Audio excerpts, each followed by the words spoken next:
korang. Assalamualaikum warahmatullahi wabarakatuh dan salam sejahtera. And welcome back to my channel. Terima kasih korang sebab korang dah klik video Zira Nazri untuk hari ini. And kali ini aku akan membawakan kepada korang satu kisah kronologi pembunuhan yang sempat menggemparkan warga kota Indonesia di Sawah Besar, iaitu pembunuhan ke atas seorang kanak-kanak yang baru berusia 5 tahun. Dibunuh oleh seorang remaja yang berusia 15 tahun, babe. Tingkatan 3, Form 3, dengan cara melemaskan mangsa di dalam kolam, menjerut mangsa menggunakan tali dan menyorokkan mangsa ke dalam almari pakaiannya. Korang tahu apa motif pembunuhan? Motif pembunuhan pelaku adalah kerana terinspirasi dari filem-filem jenayah yang dia tengok hari-hari kat televisyen. Cerita-cerita pembunuh tu, dia terinspirasi dari filem-filem tu lah. Sakit dada aku baca kes ni. Okey korang, let's start it. Okey korang, macam biasa sebelum aku start cerita ni, aku akan ceritakan sedikit latar belakang mengenai mangsa dan pelaku di dalam kes ini. Nama kanak-kanak yang berumur 5 tahun itu adalah Harumi. Ibunya bernama Ratna Wati dan ayahnya bernama Bapak Kartono. Manakala si pelaku yang berusia 15 tahun ini bernama NF, Nigeria Fish.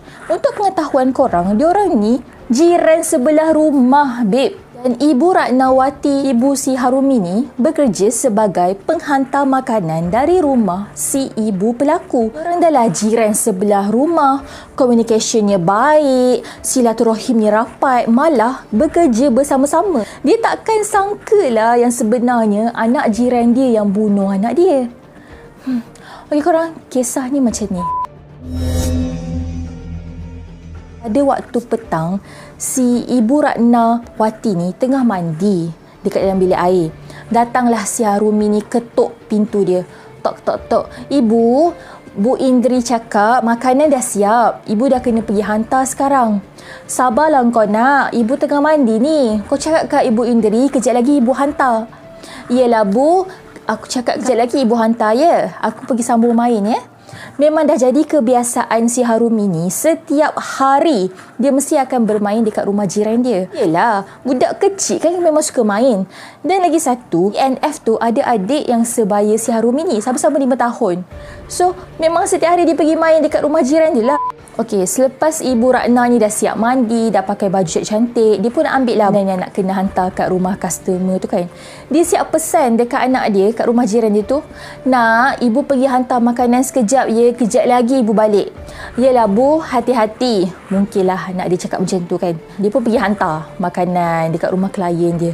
Lepas dia hantar tu, dia terus balik lah. Tengok kat rumah dia, anak dia tak ada dalam rumah. Dia pun pergilah rumah jiran dia. Sebab tadi kan dia main kat rumah jiran dia. Slipper pun ada kat luar rumah jiran dia. Dia pun ketuk. "Assalamualaikum. Bu Indri, Harumi ada kat dalam rumah tak?" "Waalaikumsalam. Puan Ratna tak ada. Harumi tadi dah balik." "Oh, kalau macam tu tak apalah." Kalau korang nak tahu, dah menjadi kebiasaan si Harumi ni pula, dia memang suka pakai kasut pergi rumah orang lain. Lepas tu dia balik rumah dia, pakai kasut lain, pergi pula rumah lain. Bu Ratna ni pun pergilah sambung cari dekat rumah dia. Manalah anak aku ni yang tak jumpa-jumpa, cari kat dapur, dekat ruang tamu, tak jumpa-jumpa. Pergi rumah nenek dia, sebab rumah nenek dia dekat je dengan rumah dia.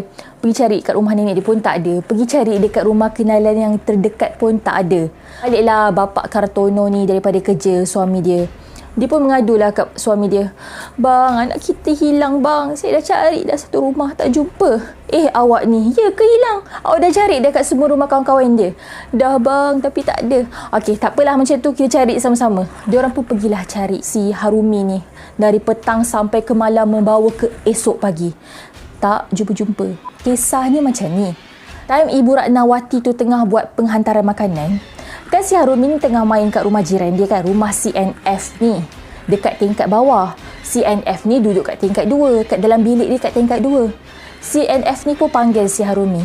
"Harumi, sini Harumi, kakak nak minta tolong." "Ya kak, nak minta tolong apa?" "Kakak nak minta tolong ambilkan mainan kat dalam kolam sebab akak tak sampai." "Kak, kejap ya kak, Harumi naik ni tolong akak." Budak tu pun pergi masuk bilik air tu, Dan si Harumi ni pun masuklah dalam kolam air tu. Capai-capai mainan tu kan. Harumi tu dah masuk dalam kolam tu. Terus dihumban je kepala Harumi tu dalam kolam. Kejutlah budak tu. Minta tolong. Kak. Dilayannya CNF ni. Dihumban dengan kepala budak tu bagi lemas. Tak cukup dengan tu. Dia ambil seutas tali. Dia ikat jerut leher budak ni. Sampai tercekik budak tu. Dihumbankan dalam kolam. Sampai budak tu meronta-ronta. Sampai dah habis meronta lah. Mati si Harumi tu dalam kolam. Mati budak tu. Lepas tu bila jasad tu dah mati, adalah darah keluar daripada mulut, daripada hidung. Dia sumbatnya mulut dengan hidung budak tu dengan tisu tau. Lepas tu dia sempat panik lah. Dia tak tahu mana dia nak letak budak tu. Dalam bilik air tu ada satu tong besar tau. Dalam tong besar tu berisi kain-kain yang bercat. Dia masukkannya mayat Harumi tu dekat dalam tong tu. Kain-kain cat tu di cover, lepas tu dia tutup dengan tong. Dengan harapan, dia punya jenayah tu tak kantoi lah. Kalau orang masuk toilet, macam tak suspek apa-apa lah. Lepas tu, dia pergi teruskan lah aktiviti dia. Dia pergi sambung, pergi tengok cerita-cerita kriminal dia tu. Dia pergi makan ke, dia tolong mak dia ke kan. Sambung macam biasa. Macam tak ada apa-apa berlaku. Mak bapak orang ni tengah sibuk ni cari anak dia orang hilang. Hari dah semakin gelap, dah nak malam lah. CNF ni panik. Takut-takut kalau ada orang masuk ke dalam toilet, ada orang tiba-tiba rasa nak buka, dah terjumpa pula mayat si Harumi dalam tu kantoi pula. Dan dia pun ambil keputusan keluarkan mayat si Harumi dari dalam tong tu dan masukkan Harumi di dalam almari pakaiannya. Dia simpan mayat budak tu dalam tu. Dan malam tu, dia tidur dekat dalam bilik dia tu macam biasa. Sambil dia tidur, ada mayat dekat dalam almari dalam bilik dia. Ya Allah. Tak scary ke, babe? Keesokan harinya, dia pun bangun macam biasa. Pakai baju sekolah macam biasa. Hari sekolah, nak pergi sekolah lah kan.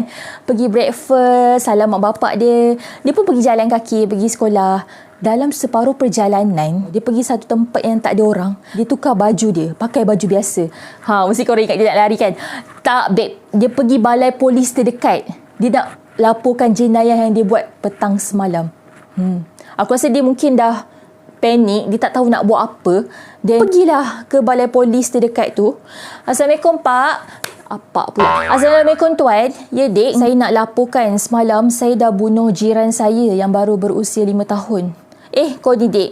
Kau jangan main-main, Dek. Kau ingat ni tempat aduan palsu ke? Tak, Tuan. Saya tak main-main. Memang semalam saya dah bunuh anak jiran saya. Saya sorok di dalam almari. Kau ni, Dek. Kau jangan main-main. Ya, Tuan. Saya tak main-main. Kalau Tuan tak percaya, jom ikut saya balik rumah. Si polis tu pun ikutlah CNF ni balik rumah. Sebab tengok muka budak tu serius. And memang polis tu terkejut lah. Dalam perjalanan polis nak sampai ke rumah NF tu, satu kampung tu dah kecoh lah. Sebab kenapa tiba-tiba ada polis masuk kampung diorang, pergi rumah CNF pula tu. Orang kampung dah berkerumun tau dekat perkarangan rumah NF. NF tu pun masuk rumah. Mak bapak CNF ni pun terkejut lah. Apa pasal ni polis datang rumah? Kau ada buat salah apa? NF tu pun jalan je lah masuk ke dekat dua kan. Dia buka almari tu. Memang betul si mayat Harumi tu ada dekat dalam almari tu. Punya terkejutnya lah polis. Dan orang-orang kampung yang ada dekat kawasan rumah NF tu pun menjerit lah sebab kenal budak yang kat dalam almari tu. And tahu yang mak bapak dia tengah cari dia sebab dia hilang semalam. Jerit-jerit, Harumi, Harumi, Harumi.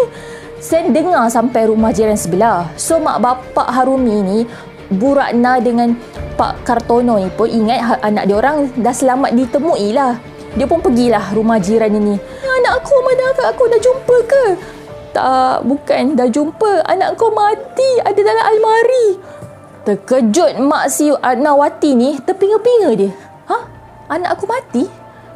Takkanlah mati. Siapa yang bunuh? Terpinga-pinga je. Ratnawati tengok sendiri anak dia memang betul ada dekat dalam almari tu dan dia masih terpinga-pinga. Dan dia sangat tak percaya yang anak jiran dia yang baru berusia 15 tahun sanggup bunuh anak dia yang baru berusia 5 tahun. Dan selepas itu NF ni pun digari tangannya dengan polis dan terus dihantar ke Balai Polis Persekutuan untuk menjalani siasatan yang lebih mendalam lah. Dalam siasatan polis, NF ni sendiri mengaku yang dia terinspirasi dari filem-filem jenayah yang dia selalu tengok kat televisyen dan dia mengidolakan satu karakter cerita jenayah, iaitu The Chucky, si pembunuh tau. So that memang no wonder lah. Dia selalu memikirkan cara untuk membunuh seseorang. Dan yang paling aku kesal lah, yang paling aku rasa gila lah budak ni. Dia tak rasa bersalah langsung dengan pembunuhan yang dibuat, malah dia berasa puas. Ya Allah, seriously, aku baca kes ni memang aku sedih sangat. Sedangkan anak aku yang baru umur 2 tahun tu pun dia jatuh, kepala dia berincul pun aku dah sedih sangat. Macam mana perasaan mak dia yang anak dia baru berusia 5 tahun mati dibunuh. Aku tak boleh nak feel lah perasaan tu, mesti sedih sangat. Sedangkan aku yang just baca kes ni pun aku dah rasa runtun jiwa aku. Apatah lagi si ibu yang merasai keadaan yang sebenar. Kita doa supaya Allah berikan kekuatan kepada Ibu Ratnawati dan Bapa Kartono tu. And please korang yang ada anak-anak, termasuk aku, kita jaga sama-sama anak kita. Jangan biarkan anak kita terlalu terpesong dengan video-video yang tak sepatutnya diorang tengok. Kita kena selalu pantau anak-anak kita. Seriously, this is a serious case. Okay korang, itu sahaja cerita aku untuk kali ini. Kalau korang ada apa-apa sebarang pendapat ataupun komen, korang boleh terus komen di bawah. Atau korang ada apa-apa cerita yang menarik nak aku kongsikan untuk next video yang akan datang, juga korang boleh bagi tahu aku, komen di bawah. And jangan lupa subscribe aku punya channel, tekan button like. Korang, see you next time. Bye. Assalamualaikum.